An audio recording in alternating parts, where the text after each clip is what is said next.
टकराव की स्थिति में ज़्यादा इसलिए होते हैं कि आपको दलालों से टकराव नहीं करना है, आपका टकराव उन लोगों के साथ भी जो उनसे पैसे लेते हैं, जो हमसे शत्रुता करते हैं। उनको भी पता है कि हमको बाकी विश्व का पूरा सपोर्ट है। नमस्कार, जागरण डायलॉग्स में आप सभी का स्वागत है। मैं हूं स्मृति रस्तोगी। जागरण डायलॉग्स में हम बात करते हैं देश के राजनेताओं से देश के मुद्दों पर। इसी कड़ी में आज हमारे साथ एक बेहद खास मेहमान मौजूद हैं। Minister of state for civil aviation, road transport and highways, general V K Singh ji. Sir, आपका बहुत बहुत स्वागत है हमारे शो में। वी आर इंडीड ऑनर्ड कि आपने इतना कीमती वक्त निकाला हमारे। बहुत बहुत धन्यवाद आपका। और आपका ग्रुप बहुत बड़ा ग्रुप है। It's a pleasure to be in this. Thank you so much sir.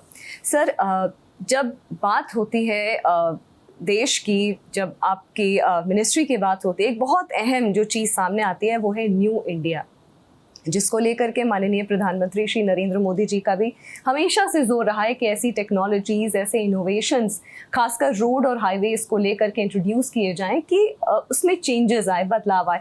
खासकर दो चीज़ों की अगर मैं बात करूंगी, मिशन गति शक्ति इनिशिएटिव और प्रगति का हाईवे जैसे इनिशिएटिव, इस डायरेक्शन में कितने कारगर, कितने सफल हैं और क्या कुछ नए चेंजेस देखने को मिल रहे हैं? देखिए, सबसे पहले तो मैं आपको ये कहना चाहूँगा, जब से प्रधानमंत्री जी की सरकार बनी 14 से, उन्होंने नए भारत की बात की। कई बार लोगों को समझ में नहीं आता कि नया भारत क्या है। जो मेरी समझ है वो ये है, जब तक आप नए भारत की बात नहीं करेंगे तब तक जो पुराना ढर्रा है वो वैसा का वैसा चलता रहेगा। और नए भारत में क्या होना चाहिए, हम दूसरे देशों को देखते हैं, उनमें हम कहते हैं बड़ा आधुनिक है, टेक्नोलॉजी में बड़ा अच्छा है, उनके यहाँ ये चीज़ सुचारू रूप से होती है। ये सब चीज़ें अगर हमको लानी है तो हमें नए भारत की बात करनी है। उसी नए भारत की बात करने से लोगों को प्रेरणा मिलेगी। और आप अगर उनका एक थ्रस्ट देखें, टेक्नोलॉजी के ऊपर थ्रस्ट है, इनोवेशन के ऊपर थ्रस्ट है, युवाओं को प्रेरणा देने के लिए थ्रस्ट है कि भाई आप आओ तो सही, आप कुछ करो। उनका थ्रस्ट है कि कैसे एक तबका जो हमारा गणतंत्र के अंदर, हमारे जनतंत्र के अंदर हिस्सा नहीं बन पाता, गरीब तबका, वंचित, शोषित, उनको कैसे लाया जाए। और चाहे आप पॉलिटिकल साइंस ले लीजिए, चाहे आप जनता की आवाज़ ले लीजिए, चाहे किसी भी पॉलिटिकल संभावना को ले लीजिए, जब तक ऐसा तबका आर्थिक रूप से नहीं सुधरेगा तब तक वो जनतंत्र का हिस्सा नहीं बनेगा। तो ये नया भारत है। और इस नए भारत के अंदर टेक्नोलॉजी के ऊपर बहुत अहमियत है। कई चीज़ें आपने बताई। पीएम गति शक्ति क्या है? पीएम गति शक्ति वो प्रोग्राम है जिसमें पूरी सरकार मिलकर उस काम को पूरा कराने की चेष्टा करती है। कंपार्टमेंटलाइज नहीं है। अगर रोड बननी है तो रोड के साथ एनवायरनमेंट का भी काम है, रोड के साथ और दूसरे मंत्रालयों का भी काम है, उसमें पेट्रोलियम मंत्रालय का भी काम है, सब मंत्रालयों का काम है। इन सब को कैसे जोड़कर काम को तेज़ किया जाए, वो गति शक्ति प्रोग्राम है। और इसकी अलग अलग समय पर अलग अलग प्रोजेक्ट्स को लेकर चिंता की जाती है, बात की जाती है, उस पर जोर दिया जाता है। और एक चीज़ और आपने देखी होगी, हर प्रोग्राम समयबद्ध है। अगर पार्लियामेंट बिल्डिंग बननी है तो इतनी देर में बननी है, अगर रोड बननी है उसका 2 साल का समय बन जानी चाहिए। तो ये एक जो सरकार का एक नज़रिया जो बदला है, और इसमें नज़रिया बदलने के अंदर और नज़रिए को लाने के लिए मैं एक ही आदमी को श्रेय देता हूँ, वो है हमारे प्रधानमंत्री। एक और चीज़ जनरल साहब, जब हम बात करते हैं सिविल एविएशन की, एक और बहुत इंटरेस्टिंग स्कीम एक निकाली है, एक बहुत अच्छा एक इनिशिएटिव है, उड़ता भारत जुड़ता भारत। ऐसे इनिशिएटिव जबलपुर जैसे जो शहर हैं, सिटीज़ हैं, उनको जोड़ रहे हैं। डायरेक्ट फ्लाइट्स मुहैया कराई जा रही हैं। इसके अलावा ऐसे कौन से इनिशिएटिव्स हैं जो टियर 2 और टियर 3 जो सिटीज़ हैं उनको डायरेक्ट मेन स्ट्रीम में लाने का प्रयास करें? देखिए, प्रधानमंत्री जी की सोच थी कि हवाई चप्पल पहनने वाला भी हवाई जहाज से चले। तो उड़ान स्कीम उड़े देश का हर नागरिक। इसका एम क्या है? एम ये है कि देश के अंदर संपर्क सूत्र बढ़े। रोड से आपके बढ़ गए, रेल आपकी बढ़ रही है, लेकिन क्या हम वायुयान से उन जगह पर पहुंच रहे हैं जहाँ पे कभी पहुंचते नहीं थे?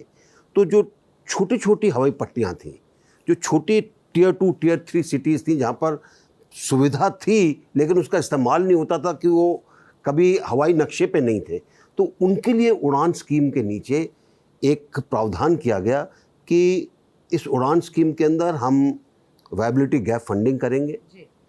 आपका किराया कम होगा एक पर्टिकुलर किलोमीटर के लिए, और उसमें लोग एक जगह से दूसरी जगह जा सकते हैं बिना किसी ये सोचे हुए कि जी हवाई जहाज के अंदर जाएंगे तो बहुत खर्चा लगेगा। और कोशिश की जा रही है कि ज़्यादा से ज़्यादा जगहों को जोड़ा जाए। 950 रूट के करीब स्थापित किए गए, जिसमें से तकरीबन 500 के करीब रूट चालू हो गए, ऑपरेशनलाइज हो गए, और हमारी आशा है कि साल के अंत तक हम ये पूरा लक्ष्य ले लेंगे और उसके आगे चलने की कोशिश करेंगे। क्योंकि आपको पता होगा बहुत सी हवाई पट्टियाँ द्वितीय विश्व युद्ध के टाइम में बनी थी और कोई उन पर काम नहीं होता। द्वितीय विश्व युद्ध खत्म हो गया, देश आज़ाद हो गया, वो पड़ी हुई हैं, उनको रिवाइव किया गया है ताकि लोग बाग वहाँ पे जा सके। और अब तो ये है, लोग बाग डिमांड करते हैं कि जी हमारे शहर में भी बनना चाहिए। तो ये एक प्रगतिशील भारत की एक सोच भी है, एक उसकी मिसाल भी है, और मैं कहूँगा कि जितना हम इसको लेकर चलेंगे उतना ही भारत का सब जगह आधुनिकता और प्रभाव भी दिखाई देगा। एक और सवाल जो मेरे मन में आ रहा है इस वक्त कि प्रधानमंत्री जी की जब बात होती है तो बात सिर्फ एक देश के प्रधानमंत्री या रिप्रेजेंटेटिव की बात नहीं होती है, बात होती है उस लोकप्रियता की जो अगर हम गांव-गांव या कहिए ग्रामीण क्षेत्रों में भी, जो हमने जागरण की टीम ने भी इलेक्शन के टाइम पे जो हम लोगों ने टूर किया था, तो देखा था कि गांव-गांव में लोग एक नाम बहुत अच्छी तरीके से जानते हैं, वो है माननीय प्रधानमंत्री जी का नाम।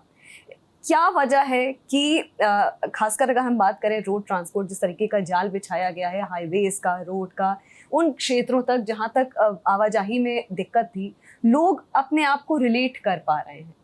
क्या वजह है इस लोकप्रियता की? क्या वजह है कि इस तरीके से जो डेडलाइन में रह करके सरकार काम अपना कर पा रही है? देखिए, लोकप्रियता की वजह कई बिंदुओं में बांटी जा सकती है, लेकिन सबसे बड़ी जो चीज़ है कि एक हैंड्स ऑन प्राइम मिनिस्टर,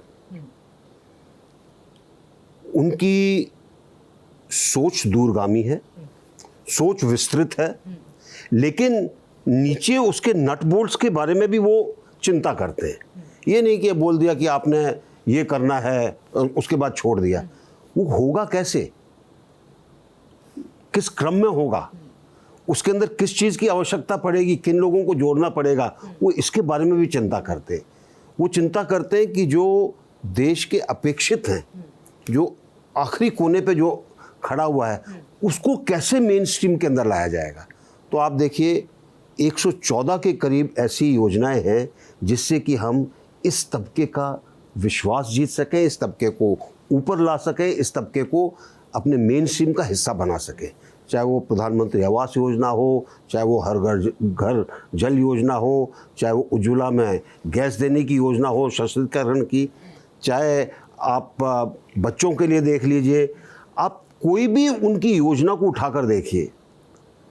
जो व्यक्ति लाल किले की प्राचीर से कहे कि देश के अंदर हमारे बहनों के लिए और बेटियों के लिए उनको इज्जत देने के लिए टॉयलेट होना चाहिए हर घर में, आज तक किसी प्राइम मिनिस्टर ने नहीं कहा। लोग बाग, कुछ विपक्षी लोग हंसे, आज देखिए सब घरों में टॉयलेट है, सबको आसानी हुई है। नहीं तो पहले गांव के अंदर बड़ी दिक्कत होती थी, लेकिन जो आदमी गांव से होकर गुजरा है, जो जिसने गरीबी देखी है, वो सही दर्द को पहचानता है, इसलिए उनकी लोकप्रिय है।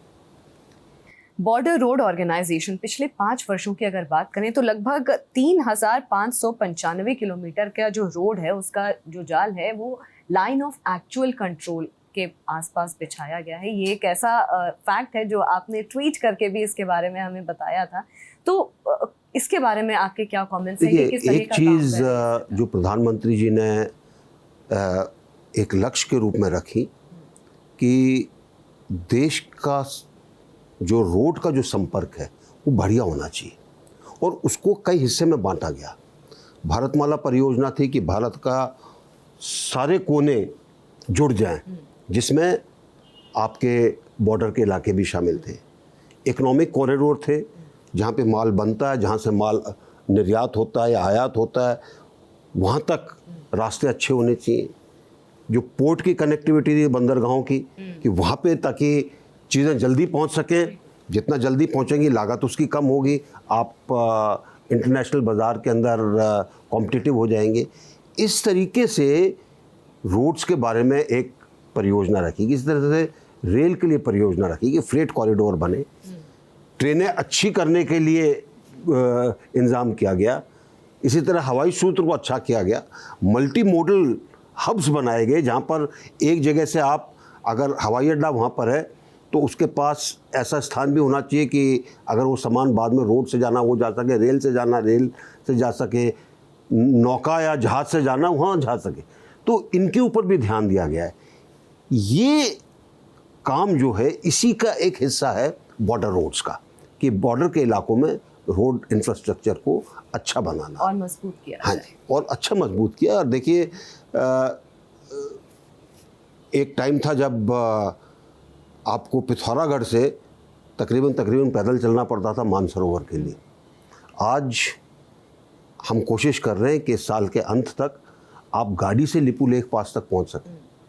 तो ये एक ऐसी चीज़ है जिससे आपके बॉर्डर के इलाके भी जुड़ते हैं, वहाँ पर आर्थिक बदलाव भी आता है। रोड जाएगी तो आर्थिक बदलाव आएगा। अभी हाल ही में जनरल साहब 23वां कारगिल विजय दिवस मनाया गया। एक बहुत ऐतिहासिक दिन है भारत के इतिहास में। आपके योगदान की अगर मैं पर्टिकुलरली बात करूं तो एक बहुत अहम आपका भी किरदार रहा है, न केवल ऑपरेशन विजय में बल्कि ऑपरेशन पराक्रम में भी आपका एक बहुत अहम भूमिका रही है। आज इतने सालों बाद अगर पलट करके आप देखते हैं भारत की जो पोजीशन को उस वक्त से कंपेयर करें और आज जहां पर भारत है डिफेंस पर्सपेक्टिव में अगर बात करी जाए, तो कहां पर भारत को आप देखते हैं? देखिए, सबसे पहले तो मैं विजय दिवस के बारे में ये कहूँगा कि आज का दिन है समर्पित उनको। आज का दिन एक ऐसा दिन है जब हम अपने जवानों का शौर्य याद करते हैं।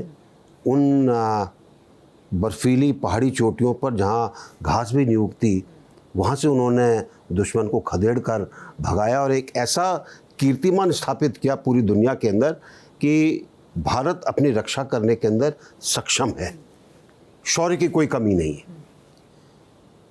उस समय जो चीज़ें थीं और अब जो चीज़ें, उनमें काफ़ी बदलाव आया है।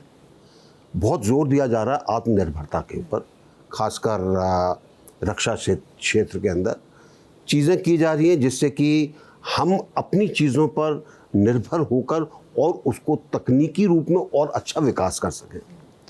कुछ बदलाव जो ट्रांसफॉर्मेशनल बदलाव सेनाओं के अंदर आने चाहिए थे, उनके ऊपर ध्यान दिया गया है। और अगर मैं ये कहूँ कि आज सजगता बढ़ी है, टेक्नोलॉजी का आना बढ़ा है, टेक्नोलॉजी का इस्तेमाल बढ़ा है और आत्मविश्वास बढ़ा है। आज ये कहना अतिशयोक्ति नहीं होगी कि सेनाओं को पता है कि एक ऐसा हमारे पास नेता है जो किसी निर्णय को देने के अंदर पीछे नहीं हटेगा। ये बहुत बड़ी चीज़ होती है। आप बात करें अगर भारत के फॉरेन पॉलिसी के बारे में, चाहे फिर वो चाइना के साथ हो, हमारे पड़ोसी जितने भी देश हों उनके साथ हो, खासकर चाइना, पाकिस्तान, बांग्लादेश, म्यांमार हो, तो क्या कुछ चीज़ें बदलाव आया है फॉरेन पॉलिसी को लेकर के इंडिया के स्टैंड में? आपको याद होगा जब 14 के अंदर प्रधानमंत्री जी और उनकी सरकार ने शपथ ली थी, तो प्रधानमंत्री जी ने कहा था कि हमारी कोशिश होगी कि हम अपने सब पड़ोसियों के साथ संबंध अच्छे करें। पहली बार देश के इतिहास के अंदर पड़ोसी देशों के जो राजाध्यक्ष थे उनको बुलाया गया, उनके साथ बातचीत की गई। कुछ के साथ बातचीत अच्छी हुई, कुछ के साथ बातचीत अच्छी हुई, लेकिन शायद बाद में जाकर अपने देश में उनके ऊपर ज़्यादा प्रेशर पड़ा तो वो दोबारा पुराने उसमें ढर्रे में चले गए।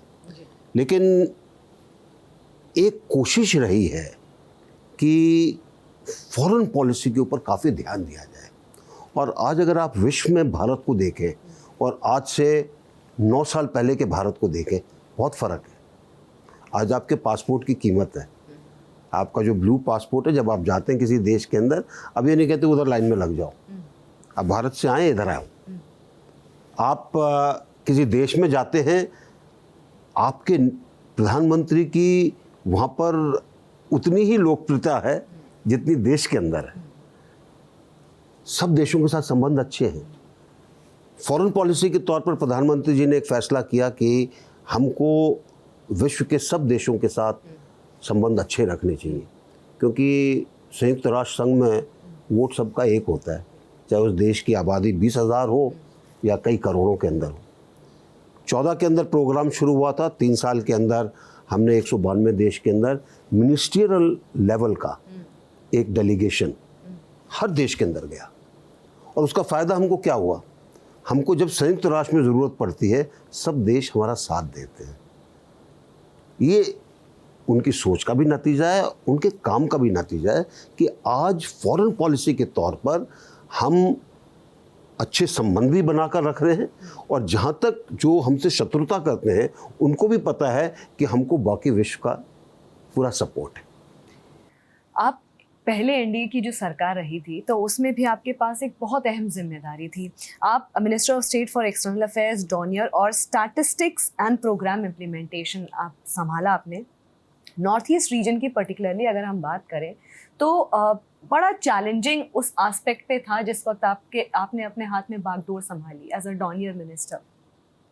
क्या चैलेंजेस रहे इंफ्रास्ट्रक्चरल के पर्सपेक्टिव से, और मेन स्ट्रीम से जोड़ने में नॉर्थ ईस्ट को क्या कुछ ऐसी समस्याएं आज भी हैं जो फेस कर रही है मिनिस्ट्री? देखिए, नॉर्थ ईस्ट एक हमारी लुक ईस्ट पॉलिसी हुआ करती थी। प्रधानमंत्री जी ने उस लुक ईस्ट को एक्ट ईस्ट के अंदर कर दिया ताकि हम एक्चुअली वहाँ जाकर काम करें और वहाँ पर भी लोगों को इस चीज़ का आभास हो कि दिल्ली हमसे दूर नहीं है। वहाँ का इंफ्रास्ट्रक्चर हो, वहाँ पर किस तरीके से संसाधन आने चाहिए, वहाँ पर जो संसाधन है अगर उनका बाहर जाना है उसके ऊपर चिंता की जाए, इन सब के ऊपर काम किया गया।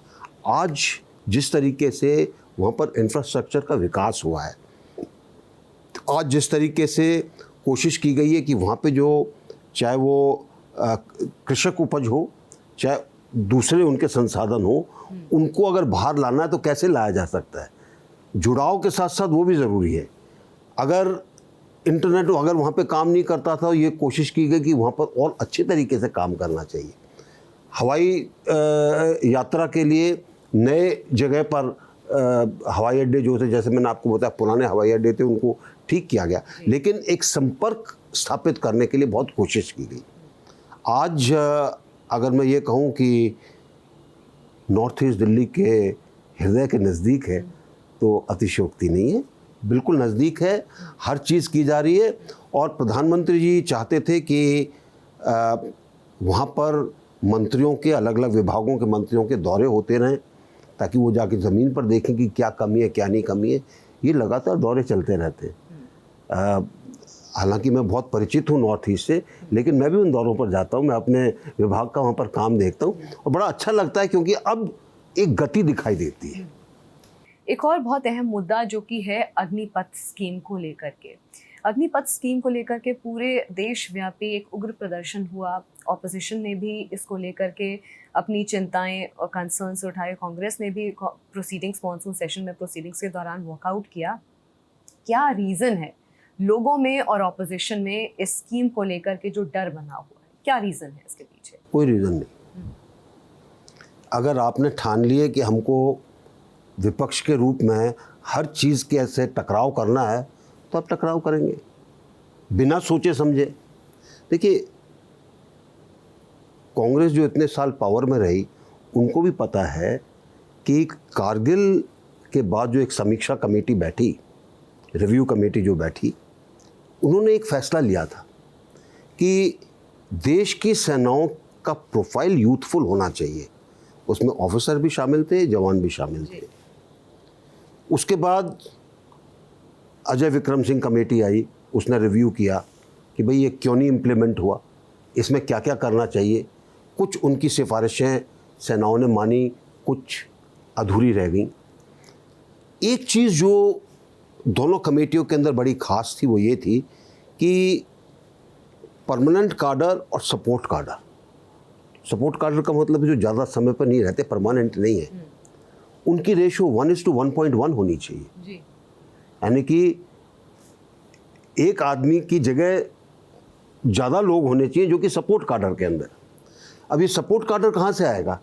आपको कम समय के लिए लोगों को लेना पड़ेगा। पर इसके साथ बात जुड़ी थी लेटरल इंडक्शन की। अब अग्निपथ के अंदर देखिए आप, हम कहते हैं हम 4 साल के लिए लेंगे, उसके बाद वो एक उसको धनराशि मिलेगी सेवा राशि के तौर पर, वो बाहर जाकर पुलिस में उसको प्राथमिकता मिलेगी, उसको जितने अर्धसैनिक बल हैं उसमें प्राथमिकता मिलेगी, जितने डिफेंस पीएसयू उसमें प्राथमिकता मिलेगी। तो यानी कि ये लेटरल ट्रांसफ़र हो गया ना। यानी कि आप उन्हीं चीज़ों को जो कारगिल कमेटी ने कहीं, जो अजय विक्रम सिंह कमेटी ने कहीं, जो शेकेटकर कमेटी ने कहीं, आप उन्हीं चीज़ों को लागू कर रहे हैं। कांग्रेस को सब पता है कि ये रिकमेंडेशन थी, ये सिफारिशें थी, तो उनका इसका विरोध करने का कारण सिर्फ एक ही है कि सब काम हमारी इच्छा से होने चाहिए, चाहे सेनाओं का हो, चाहे देश का हो, चाहे और किसी चीज़ का हो। और लोगों को उकसाया गया। देखिए, भावनात्मक तौर पर आप किसी को कहते भाई तुमको तो पेंशन ही नहीं मिलेगी। अब ये जो लोग बात करते हैं ना, मैं इनसे पूछना चाहूँगा कितने साल में एक जवान को पेंशन मिलती है? 17 साल की कलर सर्विस है, 17 साल के बाद मिलती है। ऑफिसर को 20 साल के बाद मिलती है, उससे पहले चले जाते हैं तो कोई पेंशन नहीं मिलती। तो ये हो हल्ला किस लिए है? हमारे पास इमरजेंसी कमीशन ऑफिसर आए थे, वो चले गए, उनको कोई पेंशन नहीं मिली। हमारे पास शॉर्ट सर्विस कमीशन आए थे जो कि 5 साल के लिए रहते थे। 5 साल के बाद जो है हम चुनते थे, और ये जो चुनाव जो था हमारा, उसमें से परमानेंट करने के लिए ये सिर्फ 6 से 8% था। यहाँ तो हम कह रहे हैं कि हम 25% लोगों को वापस लेंगे। तो बुरा कुछ नहीं है, अच्छा ही अच्छा है, लेकिन इसके बारे में भ्रामक चीज़ें बोलना, लोगों को भ्रमित करना, ये किया गया जिसके कारण आपको उपद्रव दिखाई दिए। आगामी जो चुनाव होने वाले हैं हिमाचल प्रदेश और गुजरात में, उसमें सरकार की क्या तैयारी है इन चुनाव को लेकर के? देखिए, हर एक प्रदेश अपने तौर पर तैयारी करता है, उसी तरीके से जो पार्टी का संगठन है वो भी अपनी तैयारी करता है। हर एक स्टेट के अंदर क्या हो रहा है, क्या नहीं हो रहा, उसकी समीक्षा होती है समय समय पर। हमारे जो बूथ हैं उनको सशक्तिकरण होता है, हमारे जो शक्ति केंद्र है, कई बूथों के ऊपर एक शक्ति केंद्र, उसका सशक्तिकरण होता है। और इस तरह करके पार्टी का जो संगठन है उसको मजबूत किया जाता है। भारतीय जनता पार्टी कार्डर बेस्ड पार्टी है। हमारी ताकत हमारे कार्यकर्ता हैं। अगर हम अपने कार्यकर्ता को सशक्त करते हैं तो हम चुनाव को जीतते हैं, अपने बूथ को सशक्त करते हैं तो चुनाव को जीतते हैं। यही तैयारी चल रही है।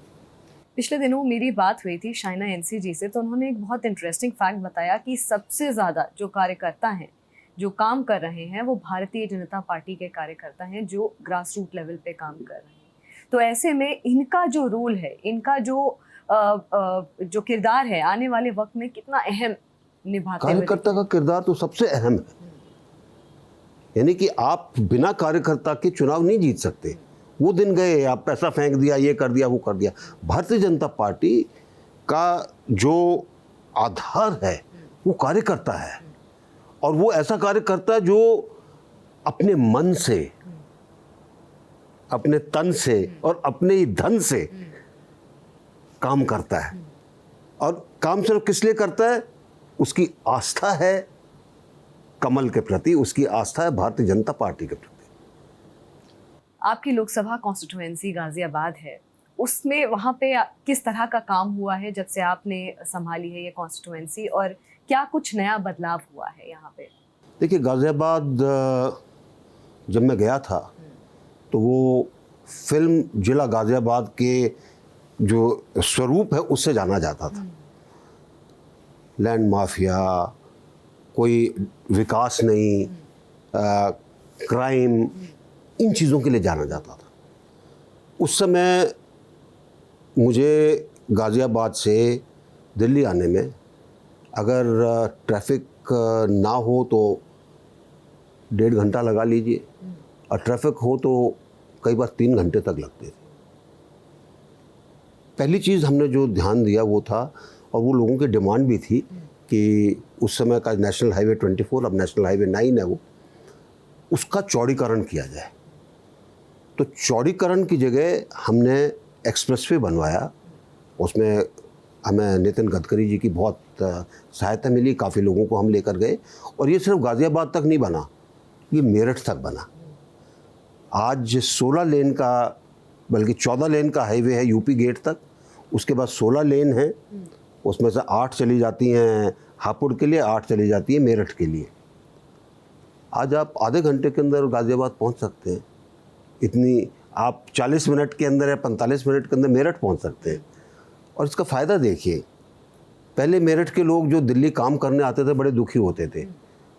ज़्यादातर लोग या तो गाज़ियाबाद में घर लेते थे या दिल्ली में किसी जगह पे छोटा सा घर लेके रहते थे। आज वो कहते हैं जी हमें जाने की ज़रूरत ही नहीं है, हमें काम, हम तो 40 मिनट में पहुंच जाते हैं।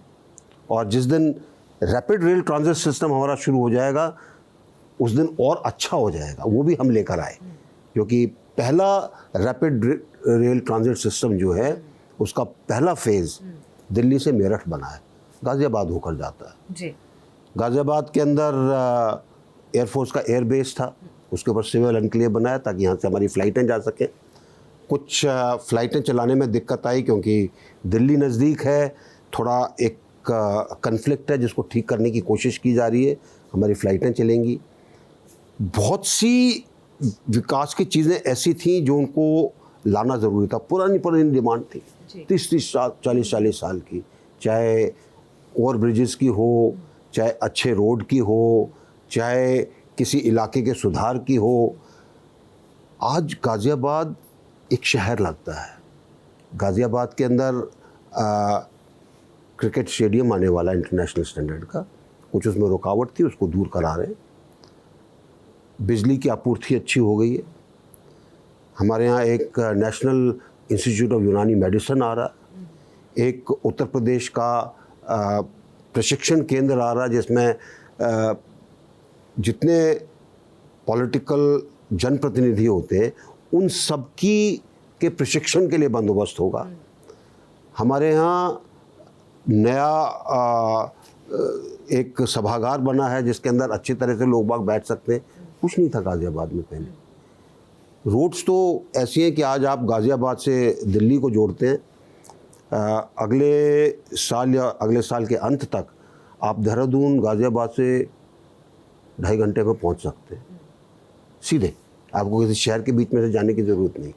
इसी तरीके से एक नया एक इकोनॉमिक कॉरिडोर के तौर पर एक एक्सप्रेसवे बनाया जा रहा है जिसका काम DPR का काम शुरू है, जो गाज़ियाबाद से कानपुर जाएगा। इसका मतलब लखनऊ आपके नज़दीक आ जाएगा। लखनऊ आज अगर आप जाते हैं तो आपको 6 घंटे लगते हैं। मेरा अनुमान है कि ये आने के बाद 3.5-4 घंटे में आप बड़े आराम के साथ लखनऊ पहुंच जाएंगे। तो गाज़ियाबाद का एक बड़ा विस्तृत विकास हुआ। बहुत सारी चीज़ें भी गाज़ियाबाद में करने के लिए, चाहे उनके स्कूल हों, चाहे उनके PHCs हों, चाहे हॉस्पिटल्स और स्वास्थ्य सेवाओं का काम हो, इन सब के ऊपर ध्यान दिया गया। सर, आपने एक अपनी ऑटोबायोग्राफी लिखी है जिसका नाम है करेज एंड कन्विक्शन, जिसको लेकर के तमाम लोगों के अपने कंसर्न्स थे, कुछ विवाद भी खड़े हुए। Your comments on that? देखिए, लोग बाग आत्मकथा अपनी लिखते हैं बहुत बाद में। शायद एक पब्लिशर थे, उनके कहने पर मैं उनको अपने आर्मी की कुछ चीज़ें बता रहा था, तो उन्होंने कहा आप इनको लिखिए। तो उस चक्कर में मैंने अपनी आत्मकथा लिख दी। ये उस पीरियड की है जो मैं सोचता हूँ मैंने एक बड़ा अहम समय देखा है। 71 के अंदर लड़ाई हुई, उसके बाद 84 में कुछ हुआ, उसके बाद 87 में कुछ हुआ, उसके बाद 99 में कुछ हुआ, कश्मीर में कुछ हो रहा था, नॉर्थ ईस्ट में कुछ हो रहा था। एक ऐसा कालखंड है जिसका मैंने जो देखा, मैंने जो समझा, उसको उसमें डालने की कोशिश की। और अलग अलग स्थान से अलग अलग चीज़ें दिखाई देती हैं। तो अलग अलग पद से क्या चीज़ देखी, क्या चीज़ उससे सीखी, क्या चीज़ उससे हासिल की, वो इसके अंदर डाली है।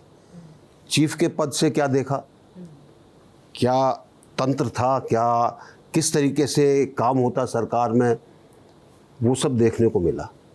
और जो इसका जो हिंदी अनुवाद है, उसके अंदर कुछ पन्नों के अंदर रिटायरमेंट के एकदम बाद का दृश्य भी डालने की कोशिश की।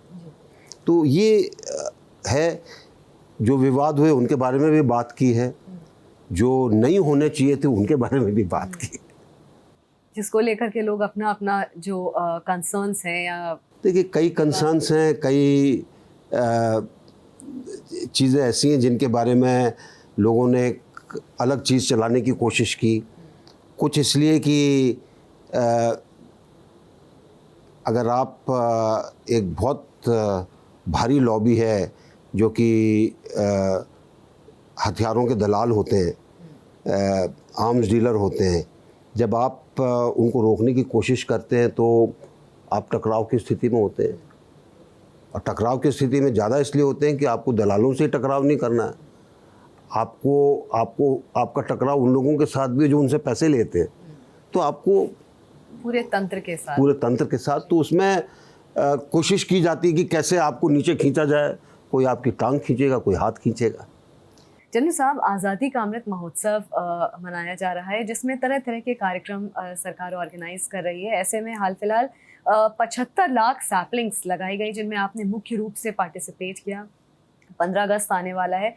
ऐसे कौन से नए कार्यक्रम हैं जिनका आयोजन आज़ादी का अमृत महोत्सव के तहत सरकार करने का सोच रही है? देखिए, सरकार और मैं कहूँगा कि हमारे प्रधानमंत्री जी की सोच थी, 75 साल देश के पूरे हो रहे हैं, ये उस तरह से सिर्फ ना छोड़े जाएं जैसे कि आमतौर पे होता है, सांस्कृतिक कार्यक्रम किया एक दिन और बात ख़त्म हो गई।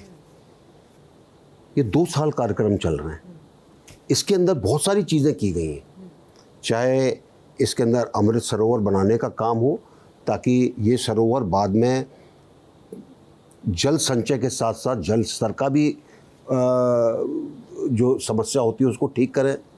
चाहे इसके अंदर पौधे लगाने का काम हो, तो पौधे सिर्फ नेशनल हाईवे अथॉरिटी ने नहीं लगाए, पौधे बाकी प्रदेश भी लगा रहे हैं, लेकिन हमने 75 लाख लगाने का सोचा और हमारे हर हाईवे के साथ साथ हम ग्रीन करने की कोशिश कर रहे हैं। उसके साथ साथ नेशनल हाईवे के नीचे हमने बहुत से सरोवर भी बनाए, बहुत अच्छे सरोवर बनाए, जिससे कि सिंचाई को भी फ़ायदा हो, वहाँ के लोगों को लाभ मिले। हर डिपार्टमेंट अपनी तरफ से कोशिश कर रहा है कि ऐसा काम किया जाए जो देश के अगले 25 साल के अंदर दिखाई दे और देश को आगे बढ़ाने के अंदर उसका एक योगदान होना चाहिए। जी सर, एक बहुत इंटरेस्टिंग फैक्ट है, मुझे लगता है जिसके बारे में ऑडियंस को शायद ही पता हो, कि 1991 में एक फिल्म आई थी जिसका नाम था प्रहार द फाइनल अटैक, जिसमें तमाम आई थिंक नाना पाटेकर मुख्य भूमिका में थे। उसमें आपने एक कैमियो किरदार निभाया था, उसके बारे में थोड़ा हमें बताइए, क्योंकि ये चीज़ मुझे नहीं लगता ऑडियंस को पता होगी। देखिए, ऐसा है, उस समय मैं चीफ इंस्पेक्टर था कमांडो विंग में जी, बेलगाम में, और डायरेक्टर, प्रोड्यूसर और डायरेक्टर तो खैर नाना पाटेकर खुद थे, प्रोड्यूसर ये आए थे एक स्क्रिप्ट लेकर जी, कि हमको आर्मी के बारे में एक वो बनानी है। तो वो जब हम लोगों से मिले, हमने जब उनकी स्क्रिप्ट देखी तो हमने उनको कहा कि देखिए, हम आपकी मदद तभी कर सकते हैं जब इसके अंदर आप आर्मी का रियलिस्टिक चित्रण करें।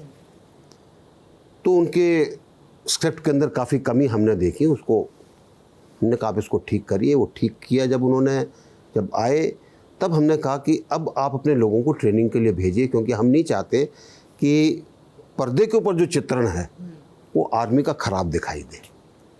तो उसको देखकर एक उनकी जो स्टोरी थी, स्टोरी लाइन को का जो हिस्सा था वो कमांडो विंग से था। अच्छा। तो कमांडो विंग में कैसे ट्रेनिंग होती है, क्या होता है, वो नाना पाटेकर का उसमें रोल था, उनकी टीम थी। उनको इस चीज़ में दक्ष किया गया कि वो फौजी जैसे दिखें, ना कि सिविलियन जैसे दिखें। अच्छा। और उसके अंदर फिर काफ़ी चीज़ें की गई। तो उसको जो भी देखता है उसके दो हिस्से बन जाते हैं फिल्म के। एक तो वो है जो कि फौज से ज़्यादा ताल्लुक़ रखता है, एक वो है कि जब हमारा जो नायक है, मुख्य अभिनेता है, जब वो छुट्टी जाता है, वहाँ पे कुछ करता है, तो उसके बाद उसका दूसरा एक रूप बन जाता है। अच्छी फिल्म थी और इसमें सभी लोगों का किरदार बड़ा अच्छा था, चाहे नाना पाटेकर हो, चाहे डिम्पल कपाड़िया हो, चाहे माधुरी दीक्षित हो, इन सब का किरदार बड़ा अच्छा था। तो मुझे यकीन है कि इस फैक्ट के बारे में हमारे ऑडियंस को शायद ही पता हो। आखिरी सवाल जनरल साहब आपसे ये रहेगा कि आपने एक आर्मी लाइफ जी, आप एक पॉलिटिकल लाइफ जी रहे हैं, दोनों में क्या डिफरेंस है? दोनों ही जिंदगियों में क्या डिफरेंस है और कौन सी लाइफ ज़्यादा चैलेंजिंग है? देखिए, आर्मी की लाइफ एक अलग चीज़ है।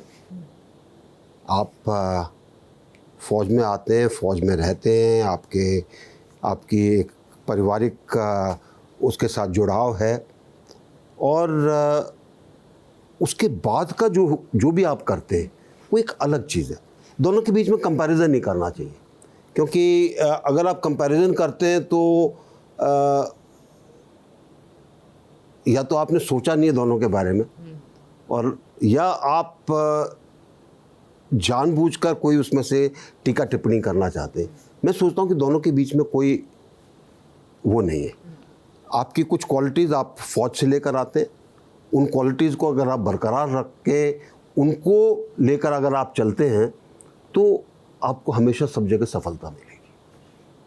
बहुत बहुत धन्यवाद सर, आपने अपना कीमती समय हमें दिया और हमारे साथ इस शो में हमारे साथ जागरण डायलॉग्स पे बात करी। बहुत बहुत धन्यवाद आपका, आप आए और आपने बातचीत की, उसके लिए बहुत बहुत धन्यवाद। फिलहाल आज के इस एपिसोड में इतना ही। हमें बहुत अच्छा लगा, जनरल साहब ने हमें अपना कीमती समय दिया, उनसे तमाम चीज़ों को लेकर के बातचीत हुई, तमाम मुद्दों पर हमने चर्चा की।